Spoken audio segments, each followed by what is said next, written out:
Tidak ada bukti nyata bahwasanya ada evolusi, tidak ada bukti nyata. Kita hidup sudah, dunia ini kita hidup sudah ribuan tahun, tidak ada cerita ada orang mulai keluar insangnya. Sering-sering main di laut mulai keluar apa? Insangnya, enggak ada.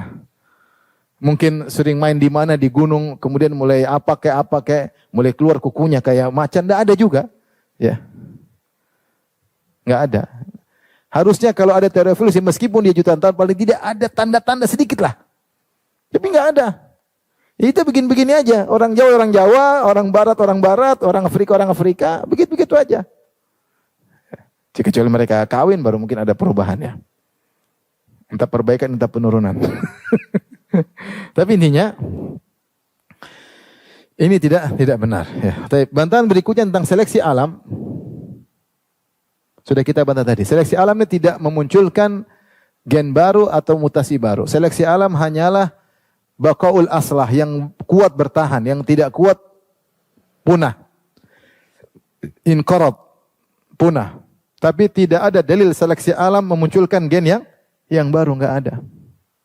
Kita dapati kalau ada mungkin ada gunung meletus, ada yang mati, atau ada tsunami banyak yang mati, ya yang mati, yang hidup. Tapi tidak menimbulkan apa? Gen baru. Sehingga ini gagal. Nggak bisa. Tidak memunculkan, benar yang ada hanya yang kuat bertahan, yang lebih baik bertahan, tetapi tidak menimbulkan sesuatu yang baru.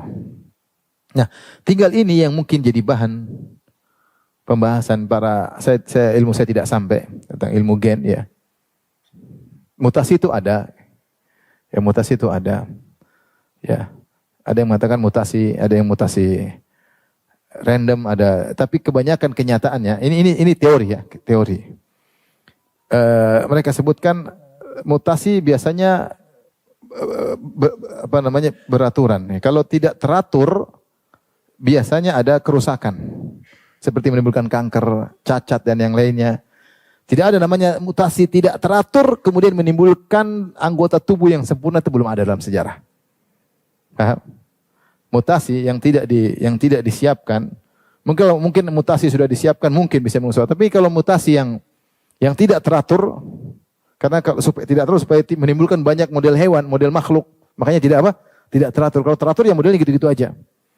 Tapi kalau tidak teratur menimbulkan banyak makhluk, tapi kebanyakan mutasi tidak teratur itu merusak apa?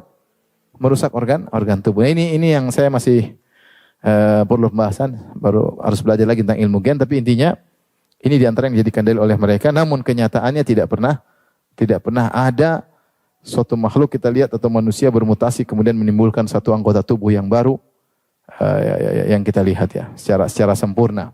Lagi pula untuk bisa dari satu sel menimbulkan suatu organ tubuh yang baru, mutasinya banyak. Dan tidak mungkin kebetulan terus sehingga kemudian jadi suatu sel yang kompleks, itu nggak mungkin.